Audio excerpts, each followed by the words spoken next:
தேவனுடைய சுவிசேஷத்துக்கு கீழ்ப்படியாதவர்.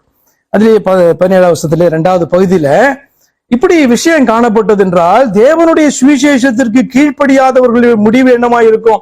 தேவனுடைய சுவிசேஷத்திற்கு கீழ்ப்படிந்தவர்கள் தான் எங்க வந்திருக்காங்க? தேவனுடைய வீட்டுக்குள்ள வந்திருக்காங்க. ஆனா தேவனுடைய சுவிசேஷத்துக்கு கீழ்ப்படியாதவருடைய முடிவு என்னமா இருக்குதான் 4th கேட்டகரி. அந்த கேட்டகரியை குறித்து பாத்தீங்க அப்படின்னா இன்னைக்கு செய்தி கிடையாது. 2வது கேட்டகரியை குறித்து தான் செய்தி. நம்ம 2வது கேட்டகரியில இருக்குமா 3வது கேட்டகரியில இருக்குமா? 2வது குரூப் என்ன? கர்த்தருடைய இங்கே நாம அவருடைய கிரியை மனிதர்கள் இந்த பூமியில வாழ்ந்து கொண்டிருக்கிறோம். அப்ப வாழ்ந்து கொண்டிருக்கிற நம்மை ஆண்டவர் என்ன பண்ணாரு? ரட்சித்தார். அப்ப நம்முடைய ஆத்மாவானது அவரை ஸ்தோத்திரிக்க கடமைப்பட்டிருக்கிறது, ஸ்தோத்திரிக்கிறது. இது 2வது குரூப். 3வது குரூப் ரட்சிக்கப்பட்டிருக்கிற என்று சபைக்குள்ள வந்தாச்சு, சுவிசேஷத்திற்கு கீழ்ப்படிந்து வந்தாச்சு. ஆனா கர்த்தருக்கு பயப்படுற பயம் இன்னைக்கு கிடையாது. ஏன்னா வெளியில கிடையாது, நான் வீட்டுக்குள்ள வந்துட்டேன், கர்த்தருக்கு பயப்படுற பயம் எங்கேயோ போயிடுச்சு. இப்படி காணப்பட்டா 3வது கேட்டகரிக்குள்ள வந்துடுறோம். என்ன? வீட்டுக்குள்ள இருக்கிறோம்னு நினைச்சிட்டு இருக்கோம், சபையினுடைய பிள்ளை, தேவ பிள்ளைன்னு நினைச்சிட்டு இருக்கோம். ஆனால் தேவனுடைய வீட்டில தான் நியாய தீர்ப்பு என்பது துவங்குகிறது. அவருடைய நியாய தீர்ப்பு ஓப்பனா லிட்டரலா வெளியில நடக்கிறதுக்கு முன்னாடி தேவனுடைய வீட்டுக்குள்ளாக அது துவங்குகிறது என்றுதான் 3வது கேட்டகரிக்குள்ள நம்ம என்ன பண்ணக்கூடாது?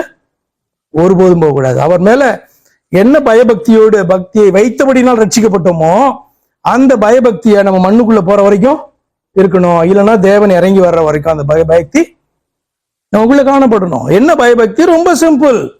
அவருடைய வார்த்தையை விசுவாசித்து அவருக்கு கீழ்ப்படுகிற காரியம் தான் பயபக்தி, வேற ஒண்ணும் கிடையாது. அப்படி காணப்படுறவன் தீமைக்கு விலகுவோம். அதெல்லாம் அடுத்தடுத்த டீச்சிங்குள்ளார போகிறதாய் காணப்படும். போதனை ரொம்ப சிம்பிள். அவருக்கு பயந்து ஜீவிக்கிற பிள்ளைகளாக என்றென்றும் வாழணும். நம்மை குறித்து அந்த நம்ம எப்படிப்பட்டவங்க அப்படின்றது பைபிள் எடுத்து வாசிச்சாலே நமக்கு தெரியும். நம்முடைய வாழ்வு நிலையற்றது என்பது நமக்கு புரியும்.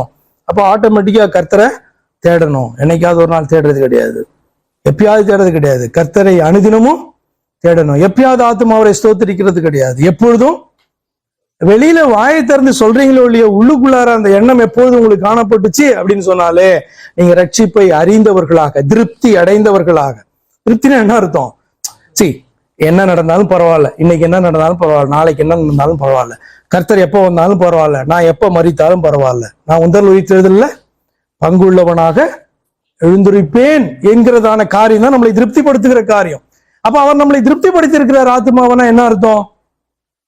திரும்ப திரும்ப எப்படியாவது நீங்க வரும்போது என்னை கூட்டு போயிடுங்க அப்படி கேட்க கூடாது. என்ன ஏன் அப்படின்னு சொன்னா, அவர் இப்படிப்பட்ட வாக்குத்தத்தங்களை தந்து இனிவரும் ராஜ்யத்தை நமக்கு கீழ்ப்படுத்தி இருக்கும் பொழுது இன்றைக்கு நம்ம பாடரம்பித்து கொண்டிருக்கிற நாம வெளியில பாத்தீங்கன்னா பல காரியங்கள் நம்மளை திருப்திப்படுத்தாம இருக்கலாம். உள்ளுக்குள்ள காணப்படுற அந்த ரட்சிப்பின் காரியம் நம்முடைய ஆத்மாவை திருப்திப்படுத்துறதா இருக்கணும். அது எப்போதுமே சந்தோஷமா காணப்படும். என்ன நிலையிலும் வெளியில பாத்தீங்கன்னா ஒல்லியா இருக்கலாம், குண்டா இருக்கலாம், ஆனா ஆத்மா எப்பயும் எப்படிதான் இருக்கணும்? புஷ்டியா காணப்படணும். ஒல்லியா கிடையாது, நல்ல புஷ்டியா காணப்படணும். என்னன்னா திருப்தியா காணப்படணும். உள்ளுக்குள்ள ஆத்மா செழுமையா காணப்படணும். அது நாளுக்கு நாள் எப்படி ஆகணும்? பலனடைந்து கொண்டே வர வேண்டும் என்று சொல்லிதான் வேதம் நமக்கு கற்றுக் கொடுக்கிறது.